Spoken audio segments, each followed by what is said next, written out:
Howard Stern Show.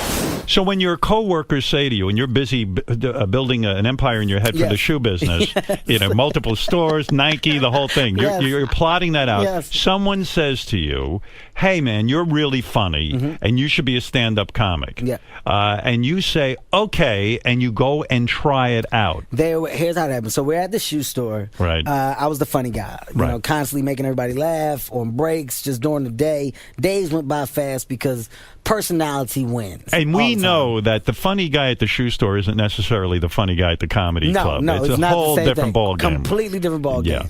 So this girl named Alice who worked with us, she was a manager. She said, Kevin, I go to this place called the Laugh House on Thursdays. They have amateur nights. You should try it. Everybody jumped on. Oh my God, yo, you should do it. Were you Kevin, not petrified when you heard that? Even because it sounded plausible. Well, but the peer pressure of everybody. Yo, oh my God, yo, that'll be great. We should go. Yeah, let's do it. Kev, do it. Yeah. What was your game plan when you went and you showed up at this comedy club? I went home. I had a week before the next Thursday came when I agreed to doing it. And this isn't what your mother had in mind when she said go and make it. She meant be a Nike guy. My or something, mother, right? She knew nothing about this at this moment. I'm just trying to imagine this first stand-up. It's probably like 50-60% shoe humor. No.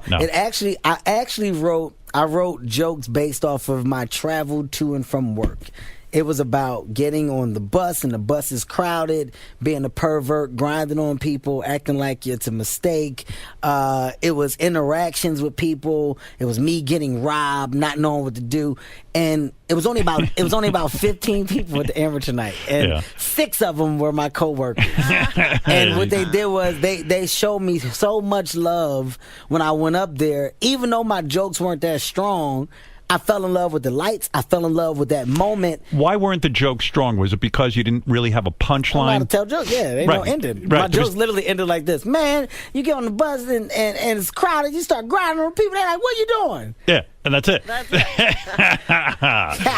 bad. That's literally how it ended. And they gave you laughs because they know you. My coworkers did. The other 7 or 8 people just looked at me. Do you walk off and think, man, I am now George Carlin? Or do you think that, oh, man, I suck and I got to get better at this? I walked off feeling like if I were to really study this and understand it, I could do it. And you describe early on the best move you could do was, hey, you kind of admired the work of J.B. Smoove. Mm-hmm.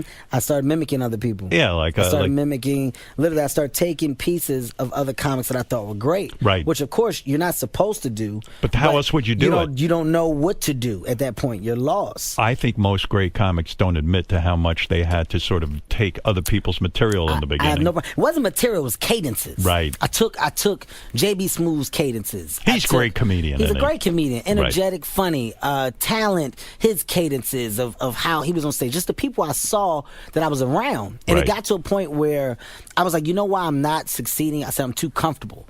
I'm doing this every Thursday. I still got my job. There's no pressure. Right. There's nothing. I said I got too many eggs in too many different baskets. So what did you need to do? Quit the shoe job? I quit the fucking job. Wow. I'm done. And that's scary, right? That means I got no choice. And you were so bad. It's sometimes you describe you get hit by a chicken wing, like someone would actually fling Atlantic something. City. Yeah, Atlantic City.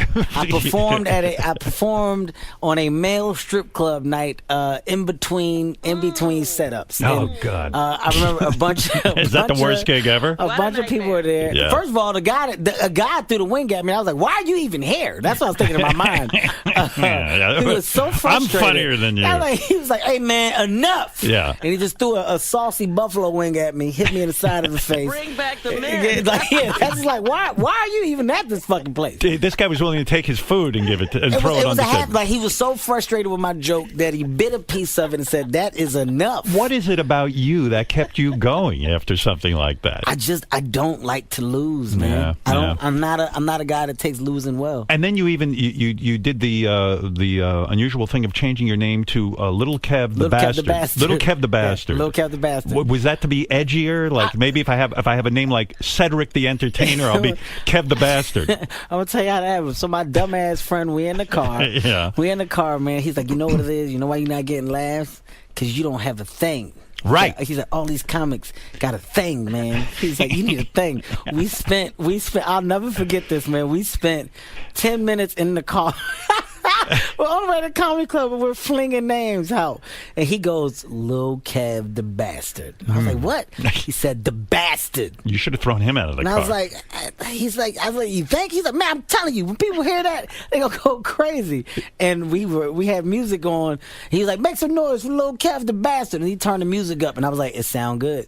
Was it like a Rodney Dangerfield kind of thing? Hey, I don't get no respect. That was your thing. I'm Lil Kev the Bastard. Yeah, Lil Kev the Bastard. Yeah. It was just. It didn't last that long. No, did it did not. No, it really wasn't that great. It did nothing for me at all. People, I was going to say, how did it go over? Did nothing for me at all. Not one person said it. So it seems to me like you put in a lot of years practicing stand-up comedy, trying to find your voice. I got 20 years in. Yeah, and when things really clicked for you is when you really got personal, right? Yeah. When you talked about your family, when you talked about your life growing up, suddenly you don't become a jokey comedian, you become a real... I stopped being a character, Howard. Right. And that's what, I mean, even with you and radio, you know, there's a point where you got to, Robin, you as well, where you got to see people listen to us because we're ourselves. Yes. We're genuine. And it there's takes no a long fraud. time to find that, doesn't it? You don't tap into that. And No. people that say they tap into that are lying. They're full of shit. Yeah. Yeah. I tapped into it at the later stages of my career. When I really started, I stopped with the phony voices. I stopped with the fake stories. I stopped. I know what you mean, because I often say to Robin, it took me years even to like literally find my voice on the radio. I couldn't speak like I spoke off the air. It just took a lot of practice and a lot of thought behind it. And also comfort. Did you listen to yourself a lot? Would you tape record all of the... Taped everything. I taped man. everything. Study myself. And you beat the shit out of yourself. I study myself. I think if anybody, if there are any comedians out there, I would suggest watching The Comedian. The movie The Comedian with Jerry Seinfeld, Orny Adams. Orny Adams is a guy that really made me realize I'm not putting as much into my craft as I should. Now, regardless